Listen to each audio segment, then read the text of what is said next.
Their journey truly inspires us. It reminds us na ang mga pagsubok ay isang stepping stone to greatness. Good day, I am Meg Siozon. Samahan niyo ako sa 4-part Olympics primer for the preparation of our Filipino athletes, all in their efforts to their dream. This is Road to Paris, the PTV Olympics primer. Sa mundo ng boxing, isa sa mga kinakatukutang bansa ang Pilipinas dahil sa bilang na makikisig na boksingerong nanggaling dito. Sa dinami-dami ng mga Pinoy na namayagpag sa sport na ito, wala nang hihigit pa kay 8th Division World Champion Manny Pacquiao. Pero sa paparating na 2024 Paris Olympics, may 5 pang boksingero na may pagkakataong makamit ang hindi nagawa ni Pacman, ang makapag-uwi ng gintong medalya sa Olimpiada.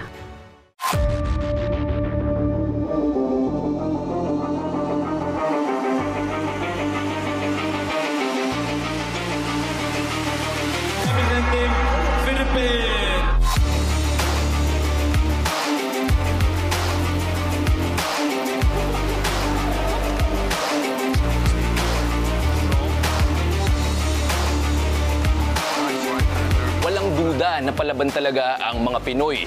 At sa mundo ng palakasan, ano pa nga ba ang pinakamatinding pagsukat ng pagkakaroon ng pusong palaban, kundi ang boxing?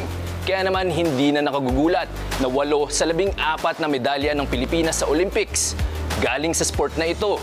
Sa paparating na Paris 2024, may 5 pambato ang Pilipinas sa boxing na desididong umukit ng sarili nilang kasaysayan.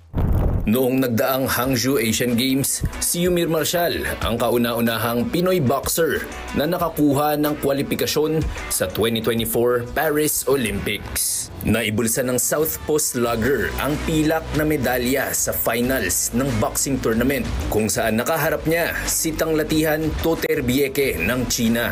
Marami ang naniniwala na si Marcial ang karapat-dapat na nakapag-uwi ng ginto. Pagtapos ng laban, lumuluha si Marcial. Pero hindi dahil dumulas sa kanyang mga kamay ang ginto, kundi dahil nagkaroon pa siya ng isa pang pagkakataon na tuparin ang kanyang pangarap. Ang gumawa ng kasaysayan bilang kauna-unahang Pinoy Olympic gold medalist sa boxing. Musmus pa lamang si Marcial ng pangarapin niyang maging mahusay na boksingero. Nagsimula ang hilig niya rito noong siya'y 7 taong gulang pa lamang dahil sa kanyang ama na nagsilbing coach ng Zamboanga City boxing team noong araw. Sabi ni Marcial, napakalaking impluwensya ng kanyang ama sa desisyon niyang maging ganap na boksingero. Sa murang edad na 16 anyos, nakuha ni Marcial ang kauna-unahan niyang major achievement nang mapanalunan ang International Boxing Association Junior World Championships. Kinatawan din ni Marcial ang Pilipinas sa 2015, 2017 at 2019 Southeast Asian Games kung saan nakapag-uwi siya ng ginto sa bawat edisyon. Tanso naman ang kanyang napanalunan sa 2018 Asian Games at 2020 Tokyo Olympics. Sa nagdaang mga taon, unti-unti nang nagtatampisaw si Marcial sa mundo ng professional boxing. Sa katunayan, noong Marso lamang, sumalang siya sa kanyang ika-5 professional fight sa harap ng kanyang mga kababayan. Walang duda na ito na ang tatahaking landas ni Marcial sa pag-abante ng kanyang karera. Pero bago yan, muli niyang susubukang makamit ang matagal niya nang pinapangarap, ang mailap na ginto sa Olympics.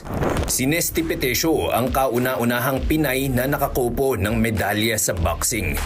Pilak ang napasa kamay ni Petesio nang huli siyang sumabak sa Olimpiada noong taong 2021 sa Tokyo. Natutong gumamit ng kamao si Nesty nang siya'y 7 taong gulang pa lamang. Tinuruan siya ng kanyang ama na si Teodoro upang matuto siyang depensahan ang kanyang sarili. Hindi ko naman po, kasi hindi ko pa alam na may national team, may babaeng nagbo-boxing.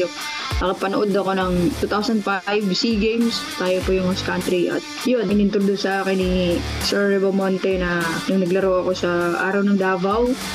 Pero di rin nagtagal, ang sport na ito ang nagsilbing kabuhayan ni Nesty at paraan upang matulungang tustusan ang kanyang pamilya. Sumali si Nesty sa mga inter-barangay contest para kumita. Noong 11 taong gulang si Nesty, nagbago ang kanyang kapalaran nang sumalang sa isang exhibition bout sa Rizal Park sa Davao City. Ang kanyang kalaban, isang lalaking boksingero. Kasi hindi pa talaga kalakasan ng babae that time. So wala akong kalaban, walang babae ko talaga. Hindi ko alam kung anong naisip ng tatay ko na sinabi niya na pwede ako sa lalaki laban. So, para makita nga, may potential ako. So, syempre, nagulat yung mga tao kung totoo ba, kung seryoso. Kasi syempre, first time mangyayari, babae-lalaki. Hindi ako kinabahan. Like, mas natuwa pa ako. Na-excite ako kasi nga, nakikipag-sparring na din naman ako sa lalaki that time. Sinubukan pa umanong sindakin ng kanyang kalaban si Nesty, pero di naman siya pinangunahan ng takot. Enjoyment lang yung nararamdaman ko that time. So, tinatawanan ko lang siya. So, sinasabi ko na, grabe, sinenyasan niya pa ako, napatay daw ako, ganito, ganyan. So, ako, gumanti ako, ginantihan ko siya ng gano'n. Kahit dehamak na mas maliit si Nesty sa kanyang katunggali, nangyari ang hindi inaasahan. Nang ibabaw ang talento ng Davaoeña at nanalo sa kabila ng mga pagsubok.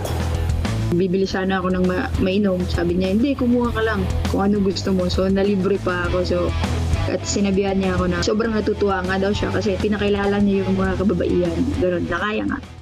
Ito ang labang nakakuha ng atensyon ng Philippine National Boxing Team. At mula sa puntong iyon, inalagaan na nila si Nesty. Nakilala si Petesio bilang isa sa mga pinaka-consistent na Pinoy national athletes pagdating sa paghakot ng mga parangal sa international competitions. Kasama na dyan ang pares ng mga pilak na medalyang napanalunan sa 2011 at 2013 SEA Games. Pero noong taong 2016, hinarap ni Petesio ang isa sa mga pinakamalaking balakid sa kanyang karera. Bigo ang Davaoeña na makapasok sa Rio Olympics. Sinundan pa yan ng isang mahapding kampanya sa 2018 Asian Games nang umuwing luhaan at walang medalya si Petesio. Sinabayan pa ng mga problema sa labas ng ring. Ayon kay Petesio, isa ito sa mga pinakamahirap na kabanata ng kanyang talambuhay. Sa katunayan, dumating na sa puntong binalak ni Nesty na iwanan na ng tuluyan ang mundo ng boxing. Pero syempre, sanay naman si Nesty na tumanggap ng mabibigat na mga patama. Galing man sa kanyang mga kalaban o sa hamon ng buhay. Na-knockdown man, agaran namang bumangon si Petesio upang ipagpatuloy ang laban. Kasi sinabi ko talaga kay coach na ayokong, kay coach Nolito kasi siya pa yung may hawak sa amin that time.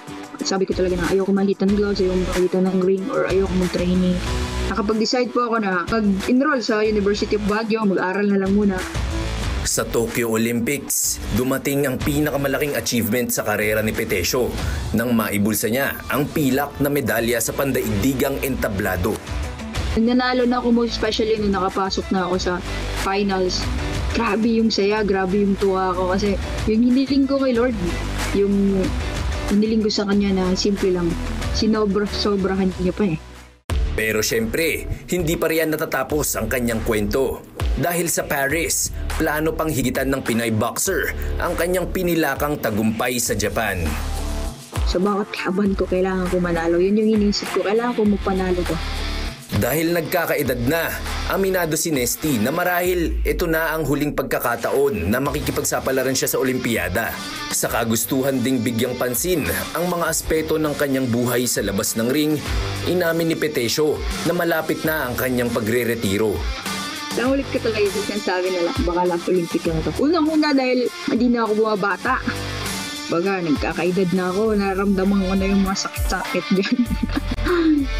Halos kalahati na ng buhay ko, nandito na.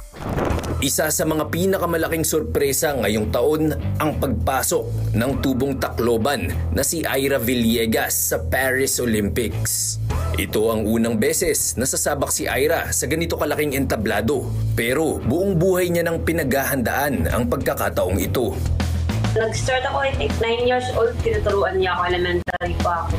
Pero bago po kasi yung second brother ko, si Kuya Romnick, nasa family na po kasi, simula sa panganay namin nag-boxing, tapos si Kuya Romnick na, tapos yung ate ko, tapos yung sumunod ko sa akin before po ako, parang ako po yung pinakalas na nag-try mag-boxing.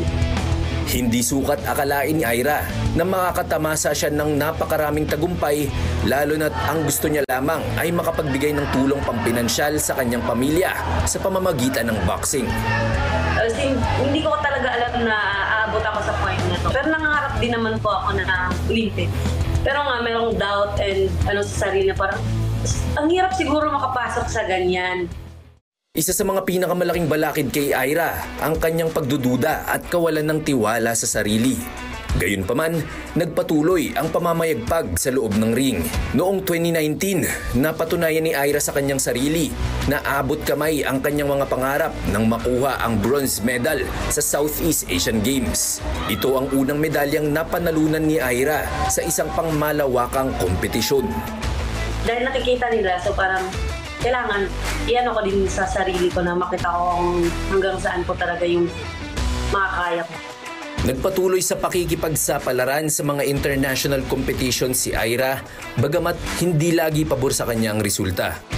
Simula noong February, naglaro kami ng Bulgaria hanggang tapos March naglaro ng World Championship. And then wala po akong naiuwing medal. Tapos unang laban is talo. Tapos injuries sa legs ko, tapos sa braso, ito sa tuhod, ganun po. Tapos allergies, madaming dumating na mga bad. So parang, para sa akin pa ba to? Pero biglang nagbago ang ihip ng hangin para sa kanya. Napasa kamay niya ang tiket patungong Paris matapos lumahok sa 2024 World Olympic Qualification Tournament sa Busto Arsizio sa Italia. Sa nasabing torneo, napanalunan ng Pinay boxer ang kanyang kategorya. Hindi na bago kay Carlo Paalam ang pagtungtong sa pinakamalaking entablado sa mundo ng palakasan. Tulad ng kanyang teammates na sina Marshall at Petesio, ito na ang ikalawang beses na sasabak siya rito. Noong huling edisyon ng Olympics sa Tokyo, naabot ni Carlo ang rurok ng kanyang buhay atleta nang mapasakamay ang pilak na medalya sa Tokyo Olympics. Pero ngayong taon, hindi naging madali ang kanyang tinahak na landas upang makabalik dito. Noong Marso, tumungo ang Philippine Boxing Delegation sa Busto Arsizio sa Italia. Doon, idinaos ang unang Olympic qualifying tournament ngayong taon. Noon pa lang, marami ang naniniwala na sa 10 boksingerong ipinadala ng bansa sa Italia, isa si Carlo sa may pinakamataas na tsansang makakuha ng entrada sa Olimpiada. Base sa performance ni Carlo sa unang rounds ng nasabing torneo, tila abot kamay na niya ang Paris. Subalit sa kasamaang palad, nadisgrasya pa si Paalam pagpasok niya sa round of 16. Nakatamo ng shoulder injury si Carlo nang ibalibag siya ng kanyang kalabang si Andre Bonilla ng Mexico.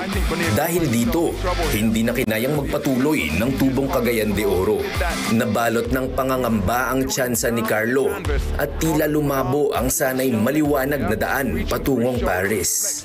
Sa kabutihang palad, hindi naman dyan natapos ang kwento ni Paalam.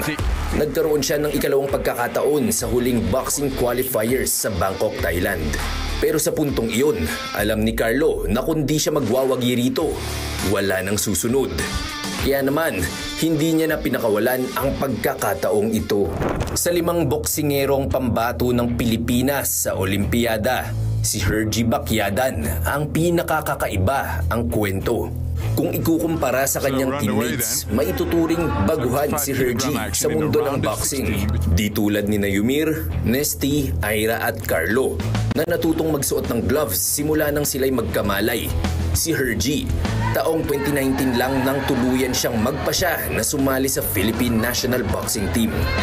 Gayunpaman, hindi naman nahirapan sa adjustment si Hergy.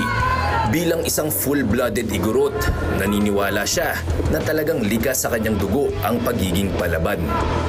Nasa dugo na namin talaga yung matapang and palaban.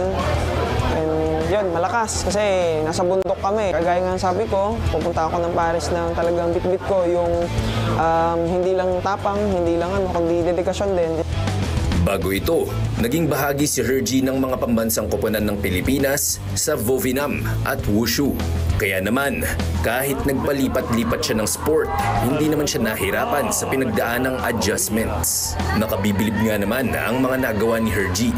Pero ang hindi alam ng marami, dumating din siya sa puntong kine-question niya ang desisyong ito. Katunayan, inamin ni Hergie na muntikan niya na ring sukuan ang pangarap na makatungtong sa Olympics. Sabi ko nga, may purpose nga si Lord sa akin na kaya bakit ako pinalit dito kasi parang dream ko lang talaga nun eh. Then umalis ako noong 2022. Sabi ko parang wala na, ulit ko na lahat ng pangarap ko at siyempre sino na naman athlete na ayaw na makarating sa Olympic, mga ganyan. Pero may ibang plano ang Panginoon para sa kanya. Sa quarterfinals ng Olympic qualifiers sa Bangkok, naibulsa ni Hergie ang unanimous decision victory kontra kay Marielis Yiriza ng Venezuela. Dahil dito, naabot niya ang hinahabol na Olympic quota at kalakip nito ang kanyang tiket patungong Paris. Sabi ni Hergie, hindi magiging posible ang lahat ng ito kundi dahil sa mga taong walang sawang naniwala sa kanya, lalo na ang kanyang partner. Nandun, which is yung aking asawa, si Lady Dainely Digo, na laging every time na pag nakikita niyang nakatulala ako, wala ako sa sarili, lagi niya akong sinasabihan ng yung pressure nandyan lang yan. Huwag mo nang sayangin itong pagkakataon na to, andito na tayo, ibigay mo na yung buong best mo. Hindi na sikreto sa mundo ang husay ng mga Pinoy pagdating sa boxing dahil sa dami ng professional world champions na nagmula sa ating bansa. Ngayong taon, pinaghalong puwersa ng mga veterano at bagong mga muka ang bumubuo sa ating Philippine National Boxing Team. Makakasiguro tayo na anumang hamon ang dumating sa ating mga pambato na oras na tumapak sila sa loob ng ring. Buong pusong lalaban, sina Yumir, Nesty, Ira, Carlo at Hergie para subukang ibigay sa Pilipinas ang kauna-unahan nitong ginto sa larangan ng boxing. Ako si Ira Villegas. Ako si Nesty Pitasio. Ako si Hergie Baquiadan. Para sa bayan. Bago pa man maisapinal ang lineup ng Pilipinas para sa 2024 Paris Olympics, may isang magandang sorpresa ang bumungad. 5 pang mga pambato ang madaragdag sa delegasyon ng bansa. Yan ay ang golfers na sina Bianca Pagdanganan at Dati Ardina, ang swimmers na sina Kayla Sanchez at Jared Hatch, pati ang judoka na si Kiyomi Watanabe. Nakakuha ng entrada sa Olympics sina Sanchez at Hatch sa pamamagitan ng universality rule ng National Olympic Committee. Kung experience sa Olimpiada ang pag-uusapan, hindi na bago riyan ang 23-year-old na si Sanchez. Nakipagsapalaran na siya sa Tokyo Olympics noong 2021 bilang bahagi ng Canadian National Swimming Team. Sa kanyang Olympics debut, nakakopo si Kayla ng isang pilak at isang tanso. Hawak din ni Sanchez ang national records ng Canada para sa women's 50-meter freestyle, pati na rin sa women's 100-meter freestyle. At ngayong lumipat na siya ng federasyon at ganap ng nakikipagsapalaran para sa panig ng Pilipinas. Tiyak na ibibigay niya ang lahat ng kanyang makakaya upang makapag-uwi ng medalya. Samantala, ang Filipino-American na si Hatch naman, unang beses na makakatungtong sa ganito kalaking entablado sa sports. Ngayon, isa ng ganap na Olympian si Hatch pero aminado siyang hindi niya naman talaga first love ang swimming. Sa katunayan, nakumbinsi lang siya umano ng kanyang ina na subukan ito upang makatanggap siya ng athletic scholarship. Sa katagalan, natutunan niya ring mahalin ng swimming. At ito ang nagsilbing tulay upang makapag-aral siya bilang student athlete sa prestihiyosong University of California, Berkeley.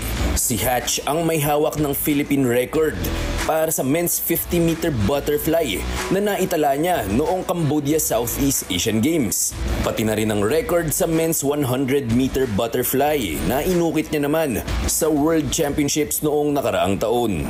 Nakakuha naman ng tiket patungong Paris ang golfers na sina Bianca Pagdanganan at Dati Ardina nang mapanatili nila ang kanilang mga pwesto sa top 60 ng Women's Olympic Rankings sa dulo ng qualification period noong nagdaang buwan. Nagtapos si Pagdanganan sa ika-36 na pwesto ng top 60. Dahil dyan, lalahok ang 26-year-old linksman sa kanyang ikalawang sunod na edisyon ng Olimpiada. Samantala, si Ardina naman, kwalipikado matapos mapanatili ang kanyang number 56 na ranggo. Ngayong taon, sasabak siya sa kanyang Olympics debut. Pero hindi naman ito ang unang pagkakataon na nakakuha siya ng kwalifikasyon sa Olimpiada. Noong 2016 sa Rio de Janeiro, Brazil, dapat unang maglalaro si Ardina sa Olympics. Sa kasamaang palad, hindi siya nakatuloy matapos siyang tamaan ng Zika virus. Kaya naman ngayong taon, hindi pa kakawalan ng 30-year-old Pinay golfer ang pagkakataong makapagbigay ng karangalan sa kanyang bansa. Kung pag-uusapan ang mga powerhouse na bansa pagdating sa combat sports sa Olympics, hindi pwedeng makalimutan ng Pilipinas. Bukod sa boxing at fencing, may pambato rin tayo sa judo. Sa katauhan ng long-time national Filipina-Japanese judoka na si Kiyomi Watanabe. Taong 2011 nang unang ibandera ni Watanabe ang bansa sa 26 Southeast Asian Games kung saan nakasungkit siya ng bronze medal. Matapos ang kanyang SEA Games debut noong 2011, 4 na sunod na ginto ang naibulsa ni Watanabe para sa women's under 63 kg. Bukod sa biennial meet na mayagpag din ang karera ng tubong Mandawi, Cebu sa iba pang international judo competitions. Makulay ang 2017 para kay Watanabe na nakakuha ng ginto sa Asian Open Women's Judo Championship, silver sa European Women's Judo Championship at bronze sa Paris Grand Slam. Sa 2018 Asian Games na ginanap sa Jakarta, Indonesia, nagpatuloy ang medal haul ni Watanabe na magugunitang nakasungkit ng silver medal sa parehong division. Dahil sa kanyang angking galing sa naturang combat sport, napanatili ni Watanabe ang kanyang world ranking, dahilan para maibigay sa kanya ang continental quota para sa 2021 Tokyo Olympics. Pero hindi umayon ang panahon para kay Watanabe sa Tokyo na magugunitang nabigo via ipon sa round of 32 kontra kay Cristina Cabanya ng Spain.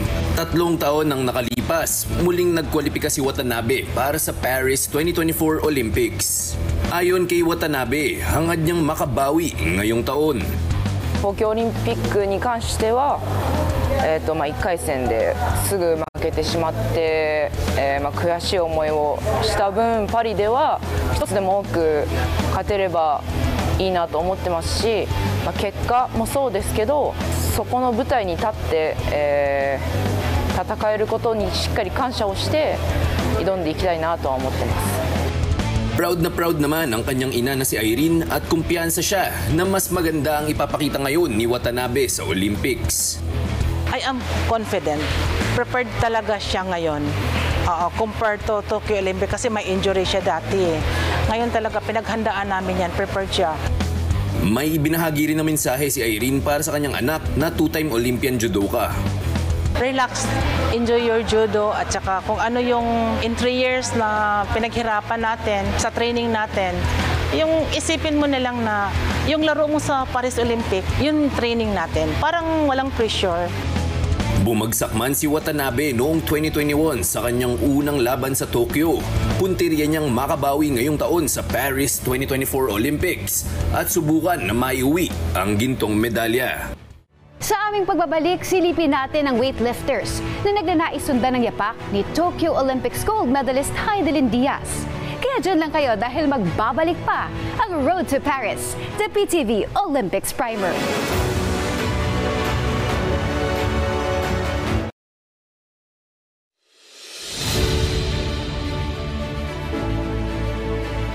Nagsisimula ang lahat sa edukasyon.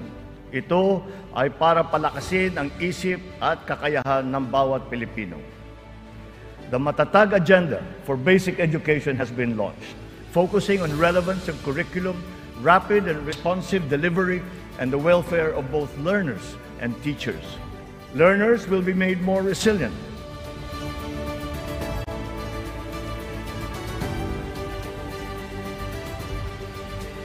The shortage of classrooms and facilities is being addressed. Aside from new construction, schools and facilities are being retrofitted to become ready for the future, ready for hybrid and high-tech learning, and also climate-ready and disaster-proof. We will not let a student's financial constraints be an hindrance to his or her education. Abangan ang ikatlong State of the Nation Address ni Pangulong Ferdinand Romualdez Marcos Jr. ngayong ika-22 ng Hulyo, dito lang sa inyong People's Television.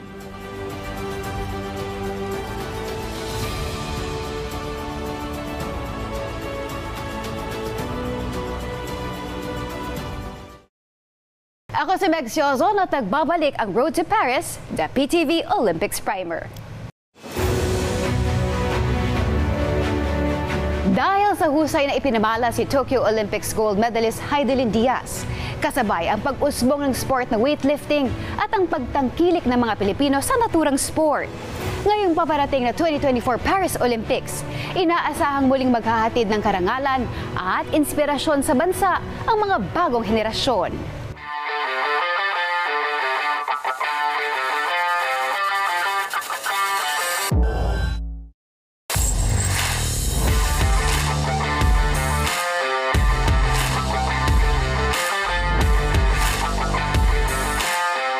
July 2021 nang gumawa ng kasaysayan si Filipino weightlifter Hidilyn Diaz matapos masungkit ang kauna-unahang ginto ng Pilipinas sa Olimpiada sa loob na mahigit 70 taon. Sa pagsalang niya sa 2020 Tokyo Olympics, binuhat ni Hidilyn ang kabuang bigat na 224 kg at talunin ng world champion na si Liao Qiyu ng bansang China.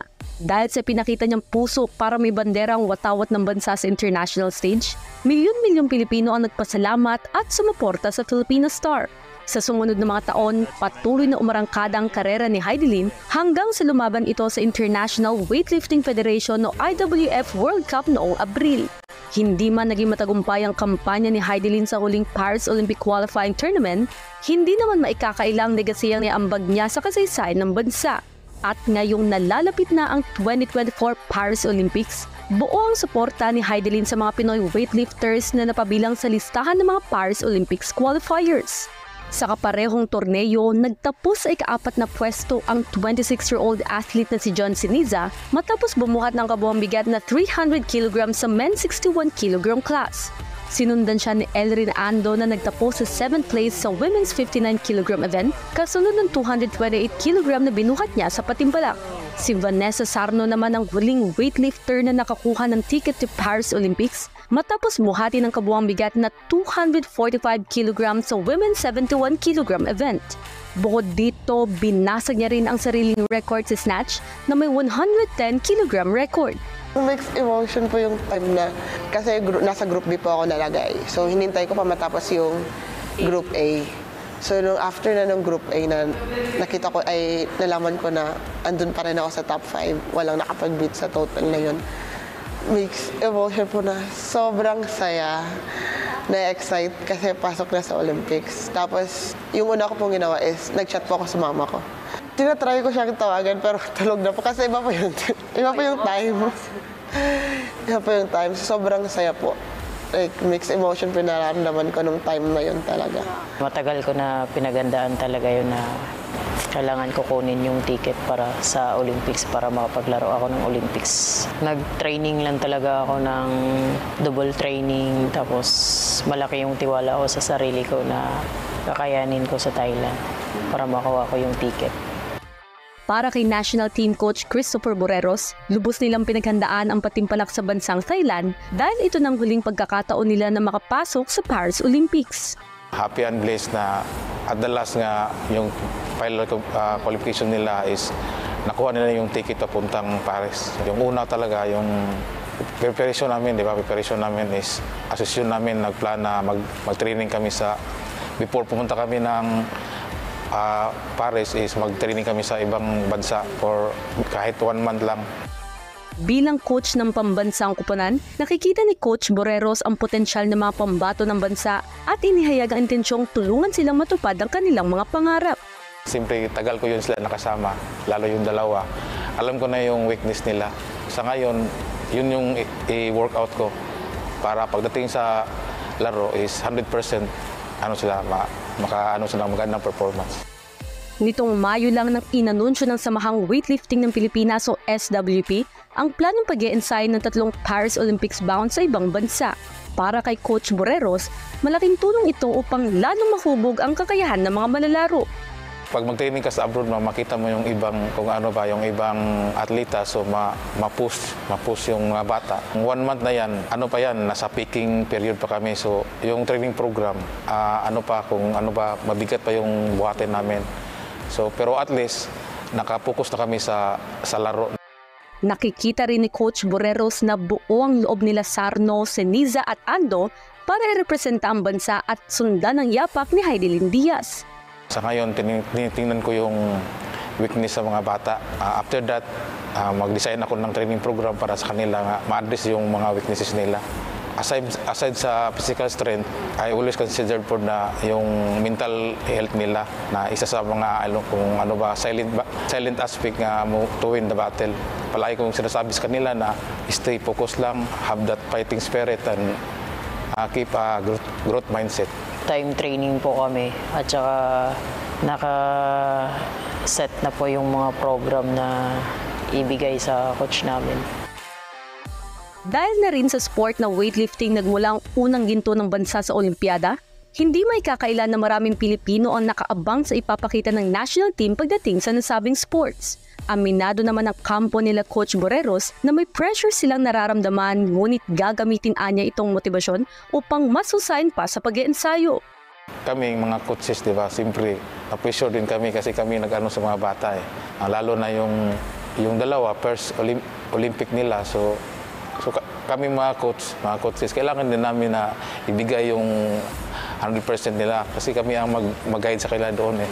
Kung pressure nandoon sa mga coaches eh, para sa akin. Para labanan namin yung mga pressure na yan. So, kailangan lang kami na mag-focus din kami sa gawin namin. First Olympic po siya, pero yung iba kasi sinasabi is, first Olympic mo yan, hindi ka magme-medal, lang parang for exposure. Like, yung iniisip ko, or yung nalalagay ko sa mindset ko is last ko na Olympics to. So parang dito ko na ibibigay lahat. Yung mental health po, sa akin po, nakapokus talaga ako sa Paris kasi ang laki ng pagkakataon na naghahanda kami para sa Olympics. Yung pagkakalaban namin ni Heidi, hindi siya conflict talaga. Yung mina-mindset lang namin na kung sino yung sa amin yung mag-qualify para sa Olympics, yun, todo-suporta kaming dalawa po. Bago pa man makwalipika sa 2024 Paris Olympics, buo nang naging suporta ng pamilya at mga kaibigan ni Elrin Ando, Vanessa Sarno at John Ceniza, kaya naman sa kanila inaalay ng 3 weightlifters ang Olympic journey nito ngayong taon. Para sa papa ko po. Dati, yung buhay pa yung papa ko. Siya yung number 1 na supporters talaga sa every game ko. Tapos yun, yung nawala siya, lahat para sa kanya.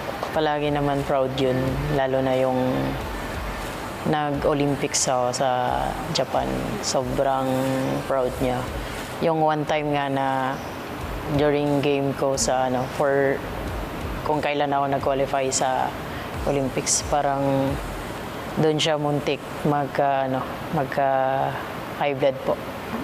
Kasi umangat yung dugo niya sa sobrang saya niya na yung nalaman niya na nag-qualify po ako. Tapos ngayon, na-miss ko yun, yung palaging nakasuporta yung papa ko. Sa mama ko po at syempre sa bayan po. So yung goal ko po sa Paris is, sa preparation is gagawin ko po yung best ko na makapag-recover na sa lahat ng injuries. Tapos yung goal sa Paris Olympics, syempre po, gusto ko pong manalo ng medal. Sa lahat ng sumusuporta, lalo na sa amin, sa weightlifting, maraming salamat po sa lahat, lalo na sa Philippine Sport Commission, sa Philippine Olympic Committee, samahan ng weightlifting ng Pilipinas, kay Sir Monico Pudibilla, and of course from University of Cebu. Simula yung journey namin na tuloy yung suporta sa amin. Ako si Vanessa Sarno, a weightlifter and an Olympian. Ako si Elrin Ando, a weightlifter, Olympian. Lumalaban para sa bayan. Hindi lang bumper plates ang bit-bit ng mga atleta sa paparating na Olimpiada, kundi maging ang mga pangarap na maibandera ang watawat ng Pilipinas sa Olympic stage at makapagbigay karangalan sa bansa. To all Filipino athletes, we, the entire Filipino nation, stand with you. Naniniwala kami sa inyong kakayahan, sa inyong katatagan, at sa inyong talentong lalong pinaghusay ng ating pusong Pinoy. Laban! This is Meg Siozon at ito ang Road to Paris, the PTV Olympics Primer.